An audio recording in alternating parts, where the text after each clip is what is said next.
नमस्ते। कहानियाँ दिल की में आपका एक बार फिर से स्वागत है। प्रेम कहानियाँ हर किसी को पसंद आती हैं। अगर वो हमें अपनी ज़िंदगी में महसूस करने को मिले तो क्या ही बात है। हर कोई चाहता है कि उनकी ज़िंदगी में एक प्यारी सी ऐसी कहानी ज़रूर हो। कुछ लोग कोशिश भी करते हैं और नाकामयाब रहते हैं, इसलिए नहीं कि उन्हें कोई मिला नहीं या हालात उनके मुताबिक नहीं थे, पर सिर्फ इसलिए कि उनकी गलतियां इतनी होती हैं कि सामने वाला इंसान पहले ही भाग जाता है। हमारी आज की कहानी एक ऐसे ही इंसान पर है। तो चलिए शुरू करते हैं आज की कहानी, दिलफेक आशिक। आदित्य शर्मा के साथ एक समस्या थी।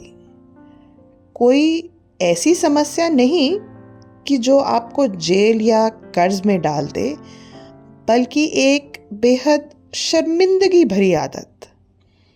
उसे हर बार पहली नज़र में प्यार हो जाता था। पूरी तरह से, पूरी शिद्दत के साथ जब भी वो किसी खूबसूरत लड़की को देखता था तो उसका दिल जोरों से धड़कने लगता था। उसके दोस्तों ने उसे पहली नज़र का आशिक बुलाना शुरू कर दिया था, और भले ही ये सुनने में काफ़ी इंटरेस्टिंग लगे, पर हकीकत इससे बहुत अलग थी। ये सब कुछ कॉलेज के दिनों में शुरू हुआ, जब आदित्य ने एक इंटर कॉलेज फेस्टिवल में प्रिया को देखा। वह एक पेड़ के नीचे बैठकर किताब पढ़ रही थी और उसकी काली जुल्फें हवा में हल्की हल्की से हिल रही थी। आदित्य ने इसे अपनी किस्मत का इशारा समझ लिया। 1 घंटे के अंदर उसने वो किताब लाइब्रेरी से उधार ली और कुछ लाइनें रट ली, बातचीत की कोशिश करने के लिए।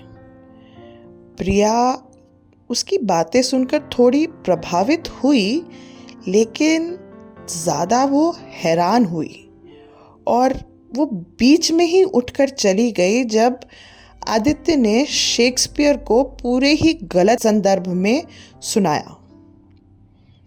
वर्षों बीत गए, लेकिन आदित्य की ये आदत और मजबूत होती गई। कॉफ़ी शॉप में काम करने वाली लड़की हो, मेट्रो स्टेशन पे कोई अजनबी हो, या शादी में किसी दोस्त की कज़िन, उसका दिल हर बार तेज़ी से दौड़ने लगता था। वह अक्सर बड़ी बड़ी प्रेम कहानियों के सपने देखता, शादी के कार्ड भी डिज़ाइन करने की सोचने लगता, यहाँ तक कि कभी कभी तो बच्चों के नाम तक तय कर लेता था, वो भी बिना 5 शब्द बात किए बिना। एक बरसात की शाम मुंबई में आदित्य की इस आदत ने एकदम चरम सीमा ही पार कर दी। वो अपनी पसंदीदा बुक स्टोर में मीरा से टकराया। पीले कुर्ते में किताबों के बीच खोई हुई मीरा को देखकर उसे लगा जैसे वह उसकी कल्पना से निकली हो। आदित्य ने हिम्मत जुटाई और एक किताब उठाई जिससे वो थोड़ा बुद्धिमान दिखे, पर किताब का नाम था 100 तरीके से आलू पकाने के रेसिपी। फिर भी उसने हिम्मत नहीं हारी और बात शुरू की। आप जानती हैं, उसने गला साफ करते हुए कहा, आलू ने दुनिया के कितने बड़े बड़े शेफ्स को प्रेरित किया है। मीरा ने पलटकर उसकी तरफ देखते हुए भौएं उठाई और कहा, सच? कौन से शेफ्स? ये सुनकर आदित्य थोड़ा हकला गया। Mister potato head? मीरा हंसने लगी। आदित्य ने घबराहट में अपनी बात आगे बढ़ाने की कोशिश की, लेकिन बारिश की वजह से आए पानी में फर्श पर फिसलकर गिर पड़ा। उसके गिरने की आवाज़ से पूरे स्टोर के लोग पलटकर उसे घूरने लगे। मीरा ने अपनी हंसी को छुपाते हुए उसकी मदद करते हुए पूछा, आप ठीक तो हैं मिस्टर पोटैटो? आदित्य ने शर्माते हुए जवाब दिया, हाँ बस वो मैं ग्रेविटी की जांच कर रहा था, अभी भी काम कर रही है। ये घटना वहीं ख़त्म हो सकती थी, लेकिन नियति के कुछ और ही इरादे थे।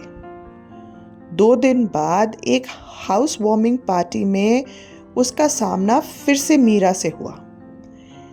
इस बार आदित्य ने खुद को शांत रखने की कोशिश की, लेकिन उसके दोस्त कुछ और ही इरादा रखते थे। उसके दोस्त ने कहा, भाई जाके बात कर ले, 1 घंटे से उसे घूर रहा है। आदित्य मना करने की कोशिश कर ही रहा था कि उसके दोस्त ने घसीटते हुए उसे मीरा के सामने ले जाकर खड़ा कर दिया। मीरा, ये है आदित्य, ये एक राइटर है। आदित्य, ये है मीरा, ये एक आर्टिस्ट है। तुम दोनों आर्ट पे बातें कर सकते हो। आदित्य ने घबराहट में जोर से बोल दिया, मुझे तुमसे पहली नजर में ही प्यार हो गया था। उसकी तेज आवाज सुनकर पूरी पार्टी में एक सन्नाटा छा गया। मीरा ने हैरानी से उसकी तरफ देखते हुए कहा, क्या? आदित्य ने घबराते हुए बोला, मतलब वो डरावने तरीके से नहीं, सिर्फ आप बहुत आलू हैं। नहीं, मेरा मतलब है आप बहुत खूबसूरत हैं, एकदम प्रेरणादायक खूबसूरत। मीरा उसकी ये बात सुनकर हंस पड़ी। आप सचमुच कुछ और ही है ना मिस्टर आदित्य? उस शाम उन्होंने घंटों बातें की। आदित्य की बेवकूफ़ियों के बावजूद मीरा को उसकी सरलता पसंद आ गई। उन्होंने नंबर एक्सचेंज किए और पहली बार आदित्य को लगा कि शायद उसे सच में प्यार मिल सकता है। अगले कुछ हफ्तों में उन्होंने कई बार मुलाकातें की। आदित्य ने अपनी क्लासिक रोमांटिक हरकतें बंद नहीं की थीं।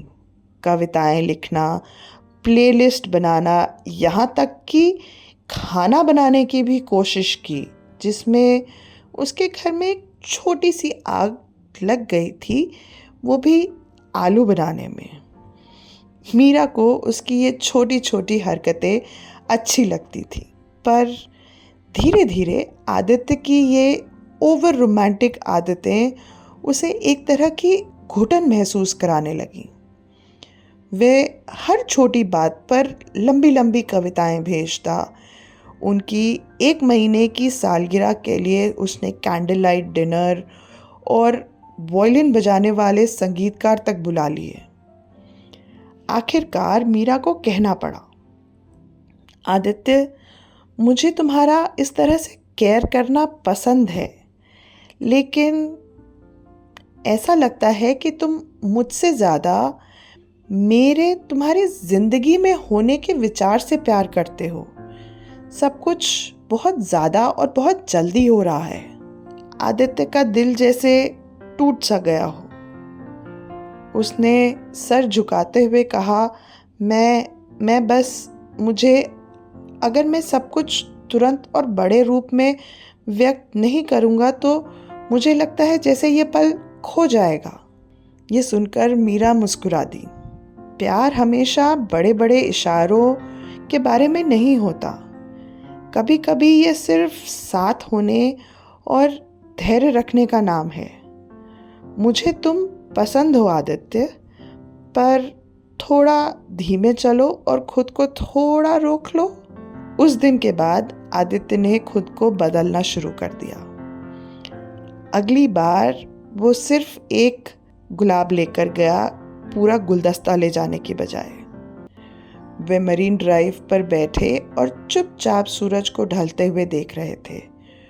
कोई कविताएं नहीं, कोई नाटकीय अंदाज नहीं, और शायद ये उसकी अब तक की सबसे रोमांटिक हरकत थी। आशा है आपको हमारी आज की कहानी पसंद आई होगी। अगर अच्छी लगी तो हमें कमेंट्स में ज़रूर बताइएगा। धन्यवाद।